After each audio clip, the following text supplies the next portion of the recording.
بسم اللہ الرحمن الرحیم ولا يجوز بيع شعور الإنسان ولا الانتفاع به لأن الآدمي مكرم لا مبتذل فلا يجوز أن يكون شيء من أجزائه مهانا مبتذلا۔ کل ہم نے دو مسئلے پڑھے تھے۔ ایک یہ تھا کہ کسی عورت کا دودھ برتن میں نکال کر کے بیچنا جائز نہیں ہے اور اس کی وجہ بھی بیان کی گئی۔ دوسرا مسئلہ یہ تھا کہ ولا يجوز بیع شعر الخنزیر، سور یعنی خنزیر کے بالوں کا بیچنا جائز نہیں ہے۔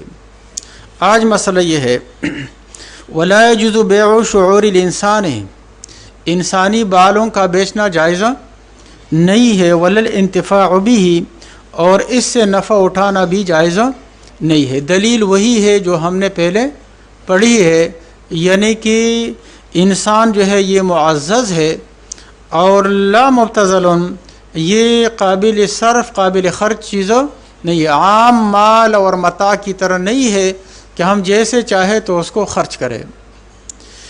تو لہٰذا اس کے اعضاء اور اجزاء میں سے کوئی چیز ہو قابل صرف ہو، قابل خرچ ہو، قابل بیع اور فروخت نہیں ہے۔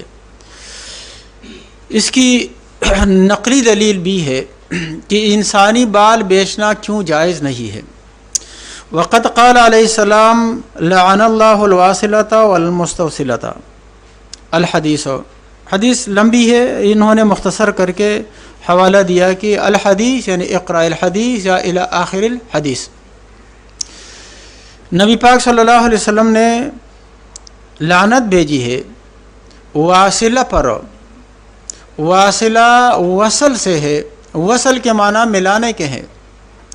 وہ عورت جو کسی عورت کے بالوں میں بال ملاتی ہے، ہاں جیسے بیوٹی پارلر میں کوئی عورت بیٹھی ہے، زمانہ جاہلیت میں ایسا ہوتا تھا کہ اس کام کے لیے خواتین ہوا کرتی تھی، تو بالوں کو بڑھانے کے لیے تاکہ وہ خوبصورت لگے دوسری عورتوں کے بال لے کر کے وہ ملا لیا کرتی تھی۔ ایسی عورت کو کیا کہتے ہیں؟ واصلہ، ملانے والی۔ والمستوصلہ، اور جو یہ کام کرواتی ہیں وہ عورتوں، دونوں پہ نبی پاک صلی اللہ علیہ وسلم نے لعنت بھیجی ہے۔ اس حدیث میں ایک اور چیز بھی مذکور ہے، متعدد اشیاء ہے۔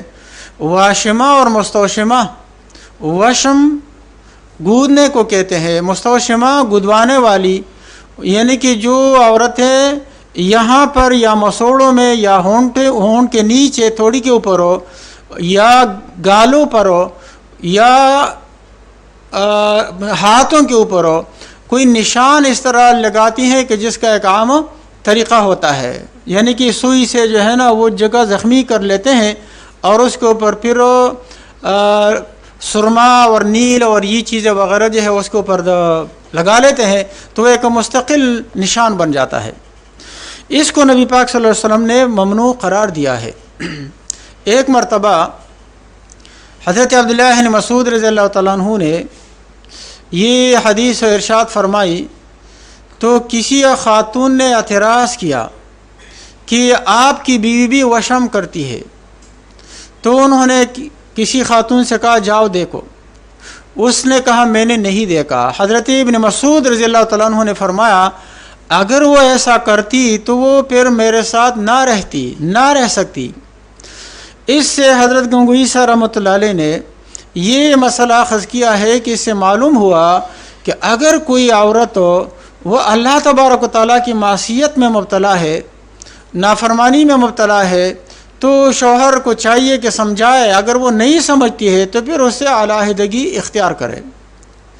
ہاں البتہ کبھی ایسا بھی ہوتا ہے، ایک آدمی کہتا ہے کہ میں اگر علیحدگی اختیار کرتا ہوں تو پھر اس سے زیادہ گناہ میں مبتلا ہو جاؤں گا اور مجھ سے صبر نہیں ہو سکے گا، کوئی اور مصائب درپیش ہوں گے، وہ پھر صورت الگ ہو جاتی ہے۔ لیکن عام ضابطہ یہی ہوا۔ عبداللہ بن مسعود رضی اللہ عنہ نے فرمایا اگر وہ جو ہے نا ایسا کر دی تو پھر وہ ہمارے ساتھ نہیں رہ سکتی۔ اب حافظ علیہ رحمۃ اللہ علیہ نے یہاں ایک اعتراض اٹھایا ہے، وہ یہ ہے کہ اس حدیث میں تو وصل کی ممانعت ہے، بالوں میں بال ملانے کی ممانعت ہے، اس سے جو ہے نا بیچنے اور خرید اور فروخت کیسے استدلال ہو سکتا ہے؟ یعنی کہ اس کی ممانعت اس سے ثابت نہیں ہوتی ہے۔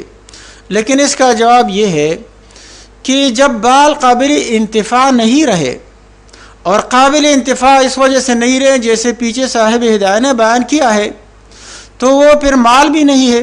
مال ہم اس کو کہتے ہیں جو کہ کیا ہو، یعنی کہ آدمی اس کو بچاتا ہے اور اس میں لوگ بخل کرتے ہیں اور انسان کے علاوہ ہوتا ہے، انسان کے علاوہ ہوتا ہے، تو اس کو کہا جاتا ہے مال۔ تو لہٰذا جب اس میں وصل کی ممانعت آئی، اس سے نفع کسی طریقے سے ہم نہیں اٹھا سکتے ہیں جب تک کہ وہ انسان کے بدن پر لگے نہ رہے، تو پھر دوسرے مد میں ہم اس سے کوئی فائدہ اور نفع حاصل نہیں کر سکتے ہیں۔ تو یہ دلیل ہوئی اس بات کی کہ اس کی بے یعنی خرید اور فروخت بھی منع ہے، کیونکہ اگر وہ مال ہوتا تو پھر خرید و فروخت بھی اس کی جائز ہوتی۔ یہاں دو باتیں ہیں،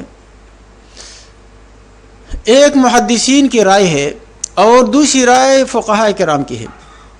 محدثین عظام فرماتے ہیں کہ عورت تو کسی طرح کے بال اپنے بالوں میں شامل نہیں کر سکتی، چاہے انسانی بال ہوں چاہے وہ غیر انسانی بال ہو، عورت کے لیے مطلق وصل منع ہے، یعنی بالوں میں بال ملانا منع ہے۔ یہ ان کا کیا ہے، یہ قول ہے اور یہ ان کی رائے ہے محدثین نظام کی۔ وجہ کیا ہے؟ اس حدیث میں یہ لفظ مطلق آیا ہے، لعن اللہ الواصلۃ والمستوصلہ، کہ نبی علیہ السلام نے بال ملانے والی عورت اور ملوانے والی عورت دونوں کے اوپر لعنت بھیجی ہے۔ فقہاء کرام فرماتے ہیں کہ نہیں، اگر انسانی بال وہ ملاتی ہیں تو اس کی تو ممانعت ہے، لیکن اگر وہ کسی اور چیز کے بال ملاتی ہے تو پھر اس کی کوئی ممانعت نہیں ہے۔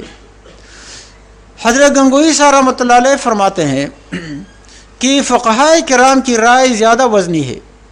وجہ اس کی یہ ہے کہ وصل سے یعنی بالوں میں جو بال ملانے کی ممانعت ہے، اس وجہ سے نہیں کہ اس کے اندر کوئی اپنی ذات میں قباحت ہے، بلکہ اس سے دوسرے انسان کی توہین ہوتی ہے۔ اس سے کیا ہوتی ہے؟ ایک دوسرے انسان، کیونکہ جب انسانی بالوں کی توہین ہو گئی تو یہ بے نہی توہین ہو گئی کس کی؟ دوسرے انسان کی۔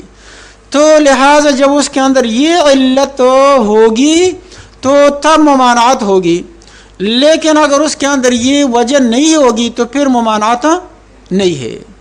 لہٰذا اگر وہ کسی اور چیز کے بال ملا لیتی ہے، جیسے آج کل پلاسٹک بال ہیں یا کسی اور طرح کے بنے ہوئے بال ہیں، اس پہ کوئی پھر پابندی نہیں ہوگی، کیونکہ پھر بات جائے گی صرف اور صرف زینت کی حد تک ہو۔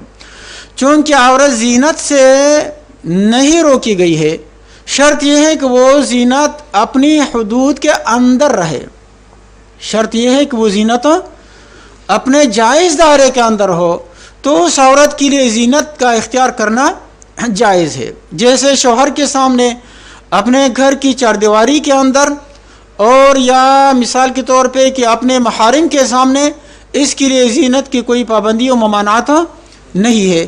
ہاں کوئی عورت جو ہے نا باہر جاتی ہے زینت کرتی ہے تو یہ حد جواز کے دائرے سے خروج ہے، یہ پھر جو ہے نا وہ زینت تو زینت نہیں رہتی ہے، بلکہ وہ زینت گویا کہ ایک طرح کی شرارت بن جاتی ہے۔ تو حد بندی کے اندر اگر وہ زینت اختیار کرتی ہے تو عورت کے لیے زینت منع نہیں ہے۔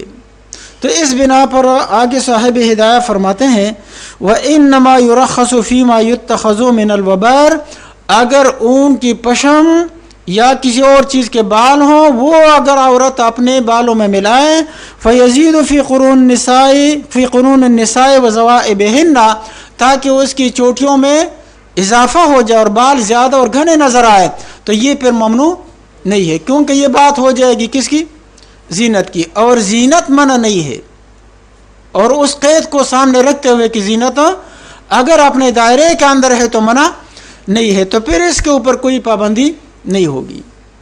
اس سے پھر فقہا نے ایک ضابطہ اخذ کیا ہے، وہ یہ ہے کہ ایک چیز کے اندر جب دو جہتیں جمع ہو جاتی ہے، ایک جہت جائز ہے اور دوسری جہت ناجائز ہے، تو اس کی خرید و فروخت میں پھر ضابطہ یہ ہوگا کہ جائز جہت کی بنا پر اس چیز کی خرید اور فروخت تو یہ جائز ہوگی، ناجائز جہت اور حیثیت سے اس کی خرید اور فروخت پھر ناجائز ہوگی۔ چنانچہ حدیث میں بتوں کے بیچنے کی بھی ممانعت آئی ہے۔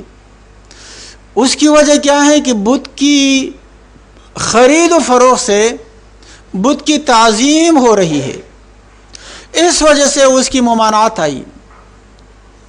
لیکن اس میں دوسری حیثیت کیا ہے کہ بت جس دھات کا بنا ہوا ہے وہ دھات بذات خود ایک مال ہے۔ اگر وہ کسی بھی دھات کا بنا ہوا ہے، پیتل ہے یا لوہا ہے یا سٹیل ہے یا سونا ہے یا چاندی ہے، کسی چیز کا بت بنا ہوا ہے، تو اس میں ایک پہلو بت ہونے کا ہے اور دوسرا پہلو مال ہونے کا ہے، دھات ہونے کا ہے۔ لہذا اگر بت جو ہے نا وہ تعظیم کی حیثیت سے نہ بیچا جائے، جیسے کباڑی کو دے دے کوئی، لیکن شرط یہ ہے کہ کباڑی آگے کسی آدمی کو، کسی ہندو وغیرہ کو نہ بیچے، کیونکہ پھر اس میں جاتے جاتے وہ بالآخر اس مقصد میں استعمال ہوگا، تو پھر اس شکل میں اس کی بیچنے میں کوئی ممانعت نہیں ہے۔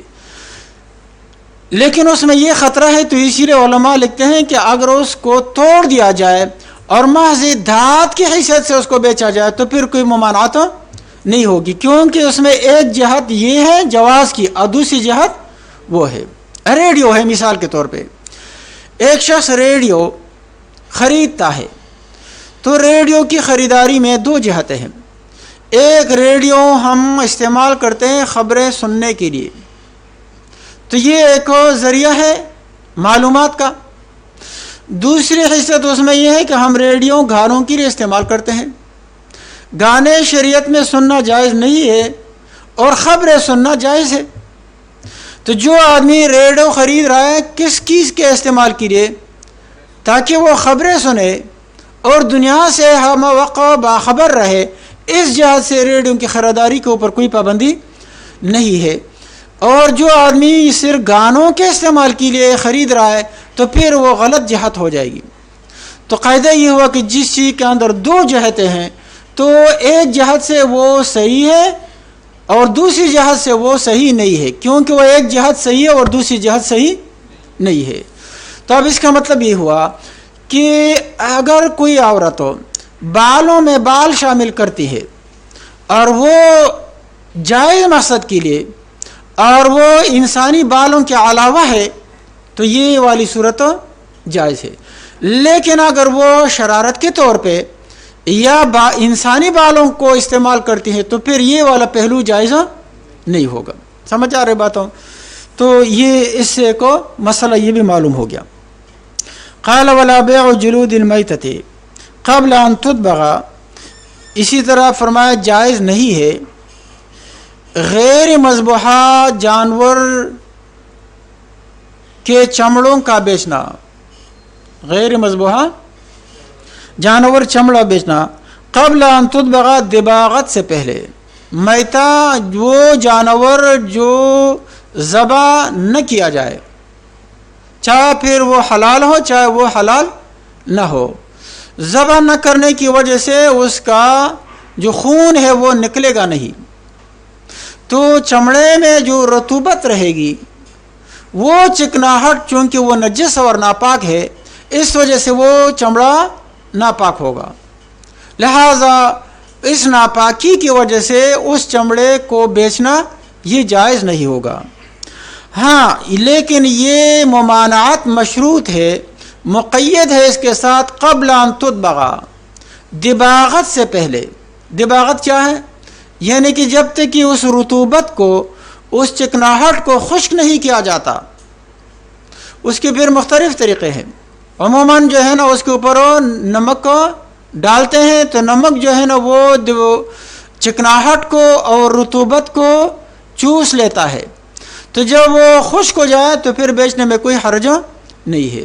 آج کل مختلف قسم کے کیمیکل ڈالتے ہیں، ادویات ڈالتے ہیں، دھوپ میں ڈالنے سے بھی وہ کبھی خشک ہو جاتا ہے، اور اس کے اوپر مٹی ڈالنے سے بھی کبھی وہ خشک ہو جاتا ہے۔ تو خلاصہ یہ ہوا کہ اگر وہ اس طریقے سے ہے کہ اس کے ساتھ رطوبت لگی ہوئی ہے، چکناہٹ لگی ہوئی ہے، تو ایسے چمڑے کا بیچنا جب کہ وہ جانور ذبح نہ کیا گیا ہو یہ جائز نہیں ہے، کیونکہ وہ نجس ہے اور نجس چیز مال نہیں ہے۔ لیکن چونکہ یہاں مسئلہ اس علت کے اوپر موقوف ہے، لہذا جب علت نہیں ہوگی تو اس کی بے پھر جائز ہوگی۔ ابن العربی رحمۃ اللہ علیہ نے عارضۃ الاحوذی میں ترمذی کی شرح میں یہ ایک ضابطہ بیان کیا ہے۔ ضابطہ یہ ہے کہ جس چیز کی ممانعت اس کی ذات کی وجہ سے ہو تو وہ ممانعت ہمیشہ رہے گی، کبھی بھی وہ ممانعت اجازت میں تبدیل نہیں ہوگی، وہ ممانعت ختم نہیں ہوگی۔ اور اگر وہ ممانعت کسی علت کی وجہ سے ہو تو پھر دار و مدار اس علت پہ ہوگا۔ اگر وہ علت قائم ہے تو ممانعت رہے گی، اگر وہ علت زائل ہو جائے تو ممانعت بھی ختم ہو جائے گی۔ ضابطہ سمجھ آ گیا؟ اگر کسی چیز کی ممانعت اس کی ذات کی وجہ سے ہو تو پھر وہ ذات، جب تک کہ وہ ذات رہے گی تو وہ ممانعت اس کے ساتھ لازم رہے گی۔ لیکن اگر اس کی ممانعت کسی علت کی وجہ سے ہو تو جب تک کہ وہ علت باقی اور قائم رہے گی تو ممانعت بھی اس وقت تک رہے گی، لیکن علت زائل ہو گئی تو ممانعت بھی ختم ہو جائے گی۔ شراب ہے، شراب اپنی ذات میں حرام ہے، اور اس کی خرید و فروخت جو ہے نا وہ شراب کی ذات کی وجہ سے، تو شراب جب تک کہ شراب ہے تو اس کی بے کبھی بھی جائز نہیں ہو سکتی۔ امام نووی رحمۃ اللہ علیہ نے اس کے اوپر اجماع نقل کیا ہے۔ خنزیر اپنی ذات کی وجہ سے ممنوع ہے، لہذا خنزیر کی بے کبھی بھی جائز نہیں ہو سکتی۔ اور امام نووی رحمۃ اللہ علیہ نے میتہ کے بارے میں بھی یہ بات لکھی ہے۔ ہاں ذات ہی تبدیل ہو جائے، شراب جو ہے نا وہ اس میں نمک ڈال دیا، شراب نہیں رہی بلکہ سرکہ بن گیا، تو پھر سرکہ بیچنا جائز ہے، کیونکہ وہ ذات ہی تبدیل ہو گئی۔ ایسے ہی کوئی کیمیائی تبدیلی ہو جائے اور ذات نہ رہے، وہ ذات ایک دوسری ایسی نوع میں تبدیل ہو جائے کہ جس نوع کی اپنی ذات میں خرید و فروخت اور استعمال کے اوپر کوئی پابندی نہ ہو تو پھر وہ الگ بات ہے، لیکن جب تک کہ وہ ذات باقی رہے گی تو اس کی ممانعت بھی ساتھ ساتھ لازم کی طرح قائم اور باقی رہے گی۔ لیکن اگر وہ ممانعت علت کی وجہ سے ہو تو علت رہے گی تو ممانعت رہے گی، علت زائل ہوگی تو ممانعت بھی۔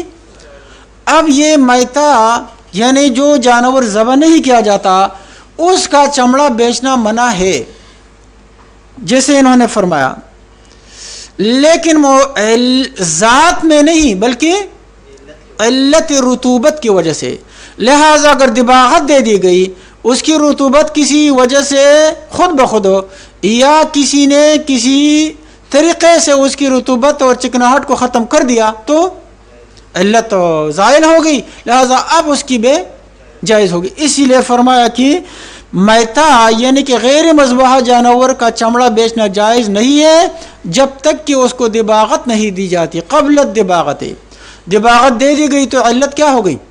ختم، ممانعت کی علت ختم، تو لہٰذا اب اس کی بے جائز ہو جائے گی۔ یہاں ایک اشکال ہو سکتا ہے، اعتراض، کہ ایک کپڑا ہے اور وہ کپڑا گندا ہو گیا، کوئی آدمی وہ کپڑا بیچنا چاہے تو جائز ہے، تو جب وہ گندا کپڑا ہم بیچ سکتے ہیں تو پھر یہ گندا چمڑا کیوں نہیں بیچ سکتے؟ اعتراض سمجھ میں آ گیا؟ اعتراض یہ ہے کہ ایک کپڑا گندے نالے میں گر گیا اور گندا پانی جو ہے نا اس میں سرایت بھی کر گیا، سراپا کپڑا سارا کا سارا نجس ہو گیا، لیکن پھر بھی وہ کپڑا بیچنا جائز ہے۔ تو جب گندا کپڑا بیچنا جائز ہے تو گندا چمڑا کیوں بیچنا جائز نہیں ہے؟ مال یہ بھی ہے اور مال وہ بھی ہے۔ اس کا جواب یہ ہے کہ یہ جو کپڑا ہے اس کی نجاست عارضی ہے۔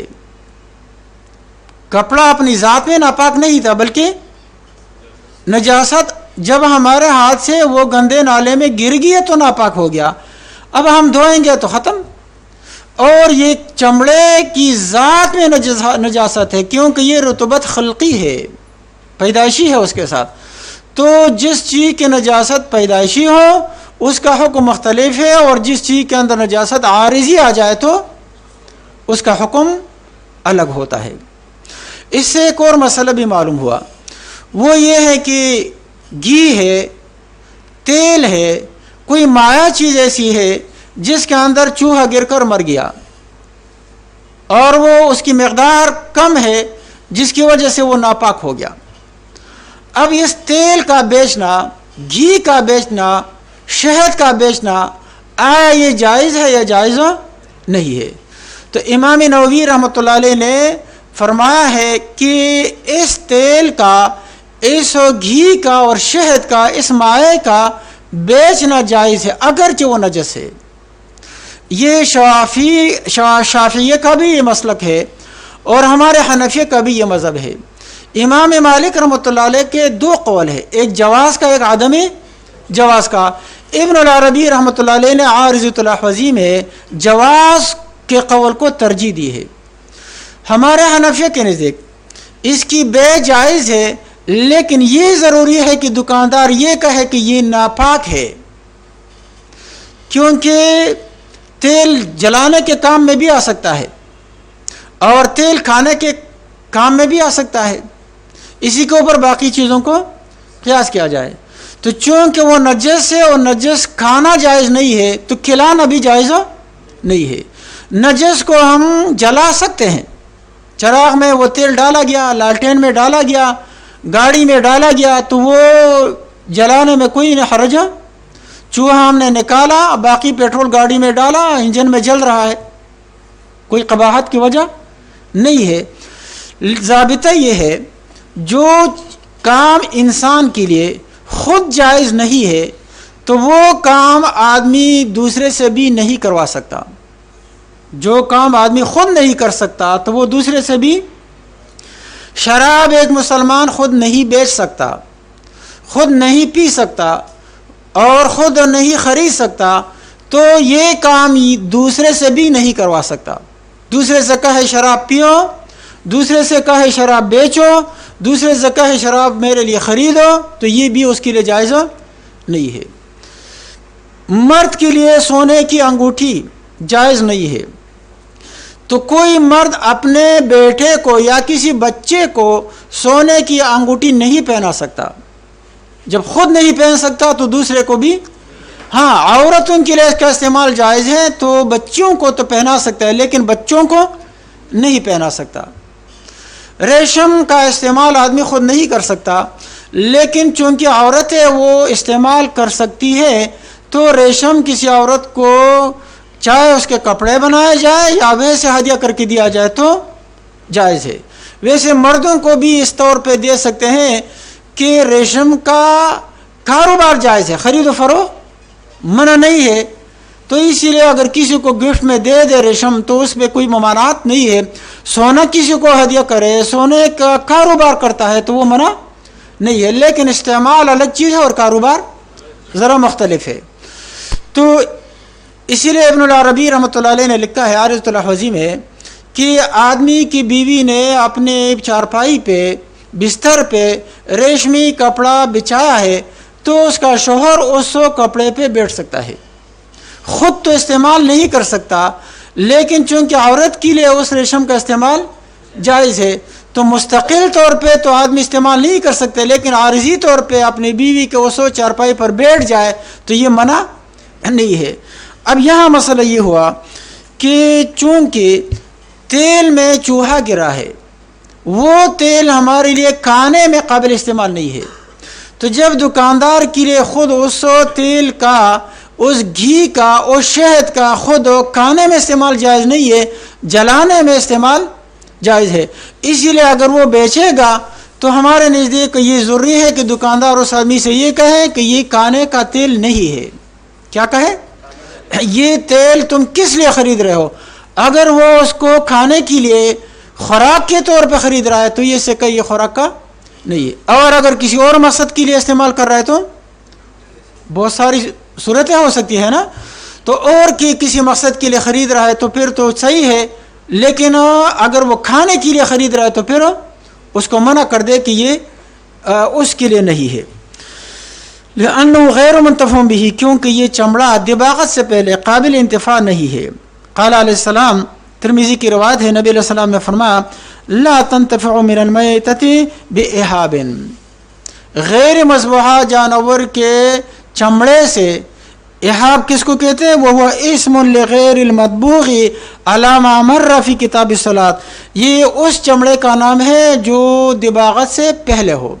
تو دباغت سے پہلے میں نے جیسے کہا کہ جس میں رطوبت موجود ہو، وہ چمڑا اگر وہ غیر مذبوحہ جانور کا ہے تو بیچنا جائز نہیں ہے. جانور ذبح ہو گیا، اب وہ چمڑا پاک ہے. چمڑا کیا ہو گیا؟ جیسے اس کا گوشت پاک ہو گیا تو وہ چمڑا بھی ساتھ ساتھ پاک ہو گیا. لیکن اگر وہ غیر مذبوحہ ہے تو پھر جیسے کہ گوشت ناپاک ہے تو چمڑا بھی ناپاک ہے. دباغت دے دی گئی تو اب پھر کیا ہے؟ جائز ہے، پاک ہے. ولا باس ببيعها والانتفاع بها بعد الدباغ، چونکہ علت کیا تھی؟ رطوبت. لہذا جب علت زائل ہو جائے گی تو پھر ممانعت بھی ختم. تو فرمایا کہ ایسے چمڑے کی بیع یعنی کہ فروخت بیچنا، اس میں کوئی حرج نہیں ہے، یا اس سے اور طرح کا کوئی نفع اٹھانا، یہ اس میں کوئی حرج نہیں ہے. لیکن کب؟ بعد الدباغ، دباغت دینے کے بعد، یعنی اس کو خشک کرنے کے، کسی بھی طریقے سے خشک کرے، نمک چھڑک دے اس پہ، دھوپ میں رکھے، تیز ہوا میں رکھے، لیکن وہ رطوبت ختم ہو جائے تو پھر وہ قابل انتفاع ہے. اور جب قابل انتفاع ہے تو پھر خرید و فروخت بھی جائز ہو جائے گی. لأنها طہرت بالدباغ، اسی لیے کہ یہ دباغت کی وجہ سے پاک ہو گیا. جب پاک ہو گیا تو ممانعت کی علت ختم. ولا باس ببيع عظام المیتة وعصبها، یہ ایک اور ضابطہ بیان کرنا چاہتے ہیں. جو جانور حلال ہے لیکن ذبح نہیں کیا گیا، اس کا گوشت نجس ہو گیا، اس کا چمڑا بھی ناپاک ہے. گوشت تو ہر حال میں ناپاک ہے، کسی طرح قابل انتفاع نہیں ہے، کیونکہ گوشت کو خشک بھی کرے تو وہ کسی کام کا نہیں رہتا. چمڑے کو البتہ خشک کر دے تو چمڑا جو ہے نا وہ کام کی چیز ہے اور اس کی باقاعدہ مارکیٹ میں قیمت ہے. لیکن اس کی ہڈیاں جو ہے، جانور کی ہڈیاں، یہ بیچنا جو ہے یہ جائز ہے. اسی طریقے سے اس کے پٹے بیچنا جائز ہے، اور اس کے بال بیچنا جائز ہے، اس کے دانت بیچنا جائز ہے. وجہ اس کی یہ ہے کہ نجاست کسی جانور میں اس جگہ میں ہوتی ہے جہاں حیات ہوتی ہے. نجاست وہاں ہوتی ہے جہاں حیات ہوتی ہے. جانور عموماً موت کی وجہ سے ناپاک ہو جاتا ہے. جانور عموماً موت کی وجہ سے، کبوتر پاک ہے لیکن وہ ٹینکی میں پانی میں گر جائے اور مر جائے تو ٹینکی کا پانی ناپاک. کس وجہ سے ناپاک ہو گیا؟ موت کی وجہ سے. انسان پاک ہے لیکن کنویں میں گر جائے اور مر جائے تو کنواں نجس اور ناپاک ہو جاتا ہے. تو موت کی وجہ سے جانور یا کوئی بھی جاندار ناپاک ہو جاتا ہے. لیکن موت کہاں تک سرایت کرتی ہے؟ جہاں حیات ہوتی ہے. موت دیوار میں تو نہیں سرایت کرے گی. موت کہاں سرایت کرے گی؟ جہاں حیات ہوتی ہے. قاعدہ یہ ہے کہ دو متضاد چیزیں ایک محل میں تب آ سکتی ہے جب ایک محل میں جب ایک ضد آ سکتی ہے تو اس محل میں دوسری چیز تب آ سکے گی. اگر اس محل میں ایک ضد نہیں آ سکتی ہے تو پھر اس محل میں دوسری ضد بھی نہیں آ سکتی ہے. اسی لیے ہم دیوار کو نابینا نہیں کہہ سکتے ہیں، اسی لیے کہ دیوار میں بینائی نہیں آ سکتی ہے. اگر اس میں بینائی ہوتی تو پھر ہم دیوار کو نابینا بھی کہہ سکتے ہیں، لیکن دیوار کو ہم نابینا کیونکہ وہ محل بینائی کا نہیں ہے. تو چونکہ موت جو ہے یہ ضد ہے حیات کی، تو جہاں جہاں حیات ہوگی تو وہاں پر اس محل میں اس کی ضد بھی سرایت کرے گی. اور حیات کہاں ہوتی ہے؟ یہ گوشت میں، جہاں رطوبت ہوتی ہے، جہاں رطوبت ہوتی ہے تو اس میں حیات سرایت کرتی ہے. پٹوں میں حیات نہیں ہے، اسی لیے اس میں موت بھی سرایت نہیں کرتی. ہڈیوں میں حیات نہیں ہے، بالوں میں حیات نہیں ہے. ناخن تراشتے ہم تو ہمیں کوئی تکلیف نہیں ہے، لیکن جب ہم ناخن کو تھوڑے سے نیچے اندر جو سفید حصہ اسے اندر جاتے ہیں تو پھر جو ہے ہمیں محسوس ہوتا ہے نا. کیوں؟ اسی لیے کہ وہاں رطوبت آ گئی، حیات کی جگہ ہم پہنچ گئے. بال ہم کاٹتے ہیں تو ہمیں کوئی تکلیف نہیں ہوتی ہے. دانت میں ہمیں محسوس نہیں ہوتا ہے. دانت البتہ اب زور سے جو ہے نا اس کو جھٹکا دے تو تب چونکہ وہ رطوبت جو ہے نا متاثر ہوتی ہے تب ہمیں محسوس ہوتا ہے کہ درد ہو رہا ہے. بس سمجھ. اسی لیے جب جو ہے نا روٹ کنال کرتے ہیں تو پھر دانت میں درد ختم ہو جائے. تو روٹ کنال سے پہلے کہتے ہیں دانت میں درد ہے، روٹ کنال کے بعد درد ختم، کیونکہ جو ہے نا اس کی نسیں ختم کر دی گئی اور اس میں رطوبت اب ختم ہو گئی. تو حیات نہیں ہے تو اسی لیے اس میں موت کا اثر بھی نہیں ہوتا ہے. تو چونکہ موت سے چیز ناپاک ہو جاتی ہے تو لیکن موت کہاں جائے گی؟ جہاں حیات ہوگی. اور حیات کس میں ہوتی ہے؟ گوشت میں، رطوبت والی جگہ میں. ہڈیوں میں ایک تو یہ ہے کہ ہڈیوں اور گوشت کے درمیان ایک باریک پردہ ہوتا ہے، اس پردے پہ اگر سوئی لگتی ہے تو درد محسوس ہوتا ہے، لیکن وہ ہڈی کی وجہ سے نہیں بلکہ اس باریک پردے کی اور رطوبت کی وجہ سے. لہٰذا اگر ہڈی خشک ہو گئی، رطوبت زائل کر دی گئی تو جو حکم چمڑے کا تھا وہ ہڈی کا. خشک ہڈی کسی بھی چیز کے ہم بیچنا چاہے تو بیچ سکتے ہیں، بشرطے کہ وہ نجس العین نہ ہو، خنزیر کی ہڈی نہ ہو. کس کی نہ ہو؟ خنزیر کی ہڈی نہ ہو. خنزیر چونکہ اپنی ذات میں ممنوع ہے، نہ اس کی چربی ہم بیچ سکتے ہیں نہ اس کا چمڑا ہم بیچ سکتے ہیں، چاہے اس چمڑے کو دباغت کیوں نہ دی جائے. چاہے خنزیر کے چمڑے کو دباغت کیوں نہ دی جائے نہیں بیچ سکتے ہیں. نہ اس کا دانت، نہ اس کی ہڈی، نہ اس کا چمڑا، نہ اس کی چربی، نہ اس کا گوشت، نہ اس کے پٹے، کوئی چیز اس کی قابل فروخت ہو، قابل خرید ہو. کیوں؟ وہ اپنی ذات میں منع ہے. اور ضابطہ میں نے کیا بتایا؟ جو چیز اپنی ذات میں ممنوع ہو تو وہ کبھی بھی جائز نہیں ہوگی. اور جو چیز کسی علت کی وجہ سے ممنوع ہو تو وہ علت زائل ہو جائے. اب وہ علت دوسرے جانوروں کی ہڈیوں میں نہیں ہے، بالوں میں نہیں ہے، دانتوں میں نہیں ہے، پٹوں میں نہیں ہے. لہٰذا ان چیزوں کے یہ جو اعضاء ہے یہ بیچنا جائز ہے. تو کہتے ہیں کہ ولا باس ببيع عظام المیتۃ، غیر مذبوح جانور کی ہڈیوں کے بیچنے میں، وعصبھا پٹوں کو بیچنے میں، وصوفھا اور ان کے بال اور پشم وغیرہ کے بیچنے میں، وقرنھا اور سینگ بیچنے میں، وشعرھا بال بیچنے میں، ووبرھا صوف اون کو کہتے ہیں جو بھیڑ بکریوں کے جسم پہ ہوتی ہے، اور وبر جو ہے یہ وہ پشم جو کہ اونٹوں کے جسم پہ بال نما ہوتی ہے، یہ سب بیچنا جائز ہے. والانتفاع بذلک کلہ، اور سب قابل انتفاع ہے. چمڑا ہم اس چمڑے کے جیکٹ بھی بنا سکتے ہیں، کوٹ بھی بنوا سکتے ہیں، موزے بھی بنوا سکتے ہیں، دستانے بھی، کسی طریقے سے وہ ہمارے لیے کیا ہے؟ قابل انتفاع ہے، جائز ہے. حتیٰ کہ ابھی بالوں کے حوالے سے اوپر گزر گیا، عورت وہ بال لے کر کے اپنے بالوں میں ملانا چاہے تو بھی جائز ہے. اور وہ بال اب نجس بھی نہیں رہے کیونکہ اس کے اندر رطوبت. ہاں جو بال اکھاڑ لیے جاتے ہیں نا تو ان کے نیچے جڑوں میں کیا ہوتی ہے؟ رطوبت. وہ الگ چیز ہے، لیکن اگر وہ کاٹ دیا جائے تو پھینچی سے تو پھر اس میں رطوبت بھی نہیں ہوگی. لأنها طاہرۃ، اسی لیے کہ یہ چیزیں جن کا تذکرہ ہوا یہ سب پاک ہے. کیوں پاک ہے؟ لا یحلها الموت، اس میں موت سرایت نہیں کرتی. اور جانور کب ناپاک ہو جاتا ہے؟ نجس العین کے علاوہ جب اس کے اندر موت ہو، یعنی حلال جانور ہو. لعدم الحیات، موت کیوں سرایت نہیں کرتی؟ اسی لیے کہ ان چیزوں میں حیات نہیں ہے. ناخن کاٹتے ہیں ہمیں کوئی تکلیف نہیں ہوتی ہے، بال کاٹتے ہیں کوئی تکلیف ہمیں محسوس نہیں ہوتی ہے. وقت قررناہ من قبل، کہتے ہیں یہ بات ہم نے پہلے بیان کی ہے.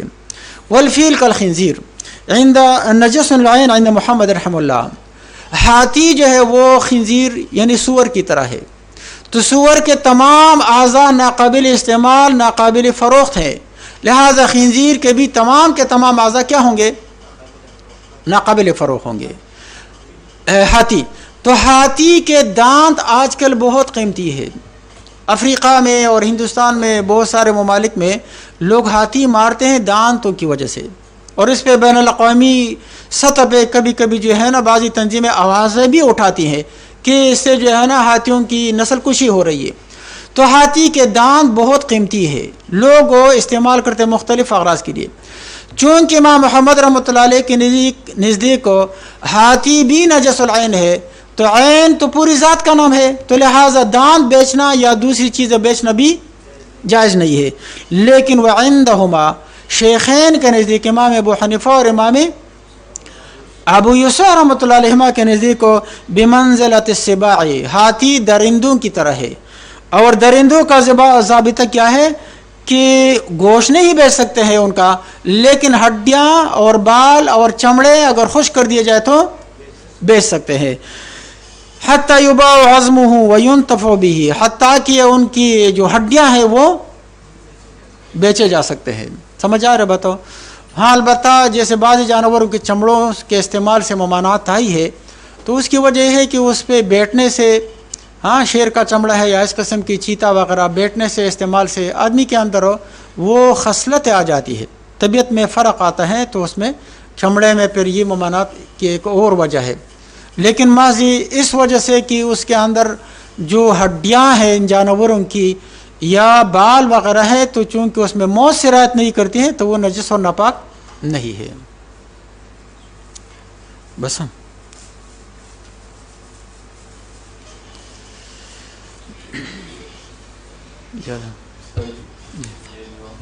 آپ نے حدیث کی تشریح میں فرمایا کہ پلاسٹک کے بعد جو عورت لگاتی ہے سروں پہ تو یہ زینت میں آتا ہے، اور اس کے لیے دائرہ یہ ہے کہ چار دیواری یعنی اپنے گھر کے اندر ہو اور محارم ہو غیر محرم نہ ہو۔ تو آج کل جو عورتیں کپڑے لباس پہنتی ہے تو وہ مکمل ہوتا ہے، لیکن وہ ایسا ہوتا ہے کہ جو فٹ ہوتا ہے، اگر وہ دائرے میں ہو تو زینت میں آتا ہے یا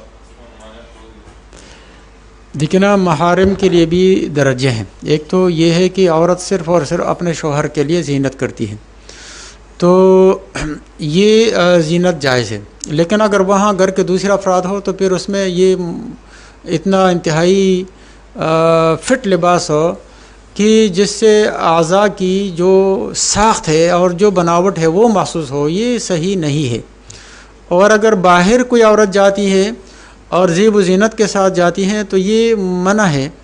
اس کی وجہ یہ ہے کہ یہ جو عورت ہے، حدیث شریف میں آتا ہے نا، عورت جب گھر سے باہر جاتی ہے استشرفہا شیطان، تو شیطان اس کو گورتا ہے، دور چوک پہ کھڑا ہو کر کے یوں اس کو تاکتا ہے، اور پھر مردوں کے دلوں میں جو ہے نا اس کے متعلق وسوسے ڈالتا ہے۔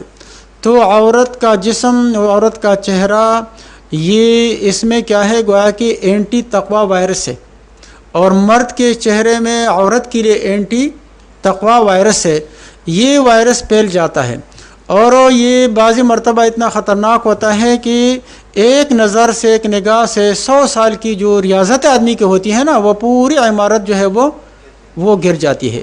تو اسی لیے شریعت نے عورت کو پابند بنایا ہے کہ اندر کا ماحول گھر کا الگ ہوتا ہے، باہر کا ماحول الگ اور مختلف ہوتا ہے۔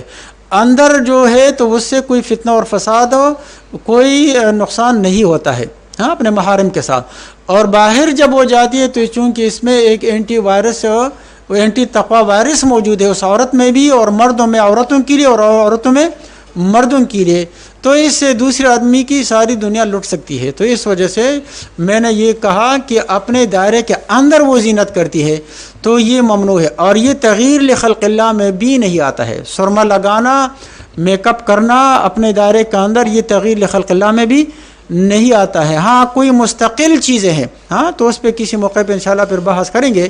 بعضی چیز ایسی ہے جو تغییر لخلق اللہ میں آتی ہیں، اور بعضی چیز ایسی ہے جو تغییر لخلق اللہ میں نہیں آتی۔ پھر وہ کون کون سی چیزیں ہیں تو انشاءاللہ کسی مناسب موقع پہ اس پہ بات کریں گے، ٹھیک ہے۔ وآخر دعوانا الحمدللہ۔